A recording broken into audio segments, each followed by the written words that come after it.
ओम शांति। आज हम 4 में 73 की अव्यक्त वाणी सुनते हैं। आज की वाणी का सार है अधिकारी और अधीन।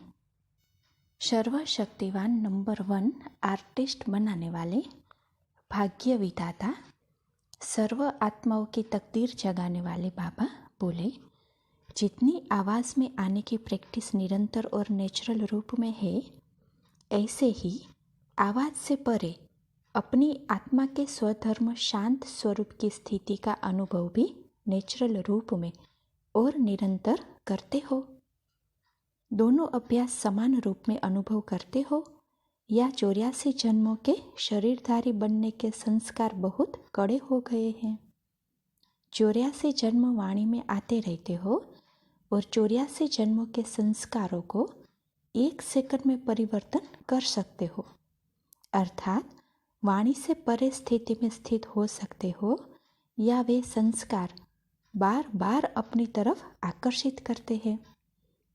क्या समझते हो? 84 जन्मों के संस्कार प्रबल है या इस सुहावने संगम युग के 1 सेकंड में अशरीरी वाणी से परे अपनी अनादि स्टेज का अनुभव भी प्रबल है? उसकी तुलना में वह स्टेज पावरफुल है जो अपनी तरफ आकर्षित कर सके, या 84 जन्मों के संस्कार पावरफुल है? वह 84 जन्म है और यह 1 सेकंड का अनुभव है। फिर भी पावरफुल अनुभव कौन सा है? क्या समझते हो? ज़्यादा आकर्षण कौन करता है, वह अनुभव या यह अनुभव? वाणी में आने का संस्कार या वाणी से परे होने का अनुभव? वास्तव में यह 1 सेकंड का अनुभव बहुत समय के अनुभव का आधार है। 1 सेकंड में अनेक प्राप्तियों का अनुभव कराने वाला है, इसलिए यह 1 सेकंड अनेक वर्षों के समान है। ऐसा अनुभव करते हो ना? जब चाहे और जैसे अपने मुख को चलाने चाहे वैसे चलाए। सेकंड इसको कहा जाता है। इस शरीर को चलाने वाले मास्टर मालिकपन की स्टेज। तो मालिक बने हो, शरीर के मालिक बने हो। मालिक कौन बन सकता है वह जानते हो? मालिक वह बन सकता है जो पहले बालक बन जाए। अगर बालक नहीं बनते तो आप अपने शरीर का मालिक भी नहीं बन सकते। सर्वशक्तिवान के बालक अपनी प्रवृत्ति के मालिक नहीं होंगे। जब यह स्मृति स्वरूप हो जाते हुए तो हम बालक सो मालिक है, अभी इस प्रकृति के मालिक है और फिर विश्व के मालिक बनना है। अर्थात जितना बालकपन याद रहेगा उतना मालिकपन का नशा रहेगा, खुशी रहेगी और इस मस्ती में मग्न रहेंगे। अगर किसी भी समय प्रकृति के अधीन हो जाते हैं तो उसका कारण क्या है? तो देखो बाबा क्या कहते हैं कि अपनी मास्टर सर्वशक्तिवान की स्टेज को भूल जाते हैं। अपने अधिकार को सदैव सामने नहीं रखते हैं। अधिकारी कभी किसी के अधीन नहीं होते। अपने को एवर रेडी और ऑलराउंडर समझते हो। एवर रेडी का अर्थ क्या है? कैसे भी परिस्थिति हो, कैसे भी परीक्षाएं हो, लेकिन श्रीमत प्रमाण जिस स्थिति में स्थित होना चाहते हो, क्या उसमें स्थित हो सकते हो? ऑर्डर पर एवर रेडी हो। ऑर्डर अर्थात श्रीमत। तो ऐसे एवर रेडी हो जो संकल्प भी श्रीमत प्रमाण चले। ऐसे एवर रेडी हो। श्रीमत है 1 सेकंड में साक्षी अवस्था में स्थित हो जाओ, तो उस साक्षी अवस्था में स्थित होने में 1 सेकंड के बजाय अगर 2 सेकंड भी लगाए तो क्या उसको एवर रेडी कहेंगे? जैसे मिलिट्री को ऑर्डर होता है स्टॉप, तो फौरन स्टॉप हो जाते हैं। स्टॉप कहने के बाद 1 पाँव भी आगे नहीं बढ़ा सकते हैं। तो देखो बाबा क्या कहते हैं कि इसी प्रमाण श्रीमत मिले व डायरेक्शन मिले और 1 सेकंड में उस स्थिति में स्थित हो जाए, दूसरा सेकंड भी न लगे, इसको कहा जाता है एवर रेडी। ऐसे स्टेज में 1 सेकंड में उस स्थिति में स्थित हो जाओ। 1 सेकंड में अपने को स्थित करने के इस पुरुषार्थ को ही तीव्र पुरुषार्थ कहा जाता है। सभी तीव्र पुरुषार्थी हो ना? पुरुषार्थी की स्टेज से अभी पार हो गए हो ना? क्या सभी अभी तीव्र पुरुषार्थी की स्टेज पर पहुंच गए हैं? ऐसे अपने को अनुभव करते हो? जरा भी संकल्पों की हलचल न हो, ऐसे स्टेज अनुभव करते जा रहे हो। इस हिसाब से सभी एवर रेडी हो।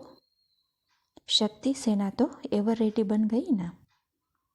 शस्त्रधारी शक्ति सेना इस स्थिति तक पहुंच गई है या पहुंचे कि पहुंचे? क्या अभी पहुंचे नहीं है? क्या समझते हो? इसमें पांडव नंबर 1 है या शक्तियाँ?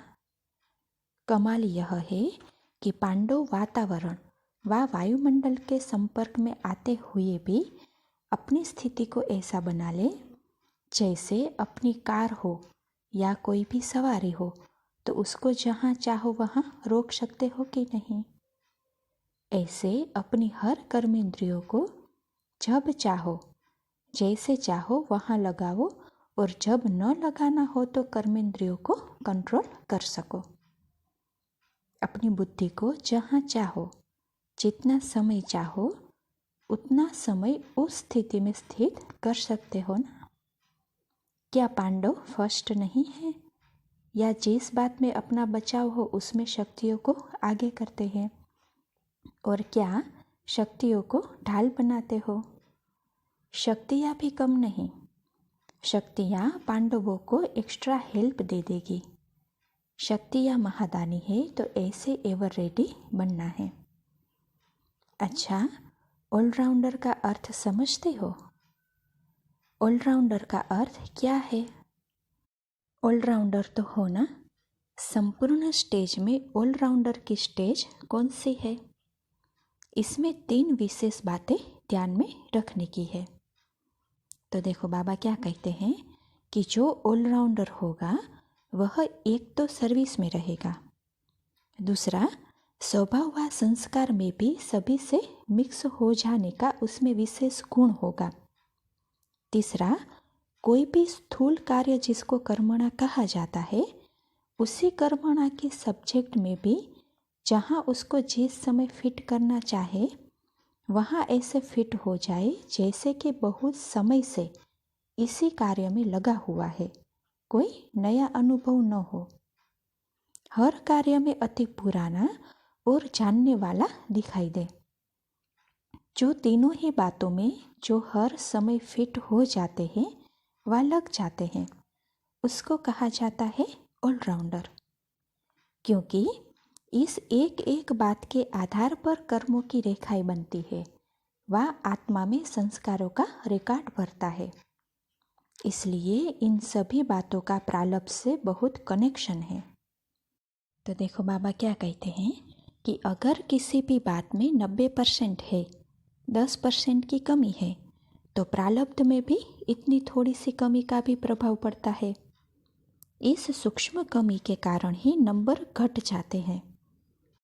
वैसे देखेंगे कि जो हम शरीफ पुरुषार्थी दिखाई देते हैं उनमें मुख्य बातें एक दूसरे में समान दिखाई देगी, लेकिन यदि महीन रूप से देखेंगे तो कोई न कोई परसेंटेज में कमी होने के कारण हम शरीफ दिखाई देते हुए भी नंबर में फ़र्क पड़ जाता है। तो इससे अपने नंबर को जान सकते हो कि हमारा नंबर कौन सा होगा। तीनों ही बातों में परसेंटेज कितनी है? तीनों ही बातें मुझ में है, सिर्फ इसी में ही खुश नहीं होना है, इससे नंबर नहीं बनेंगे। कितनी परसेंटेज में है उस प्रमाण नंबर बनेंगे। तो ऐसे एवर रेडी और ऑलराउंडर बने हैं। लक्ष्य तो सभी का फर्स्ट आने का है ना। लास्ट में भी अगर आए तो क्या हर्षा, ऐसा लक्ष्य तो नहीं है ना। अगर यह लक्ष्य भी रखते हैं कि जितना मिला उतना ही अच्छा है, तो उसको क्या कहा जाएगा? ऐसी निर्बल आत्मा का टाइटल कौन सा होगा? ऐसी आत्माओं का शास्त्रों में भी गायन है।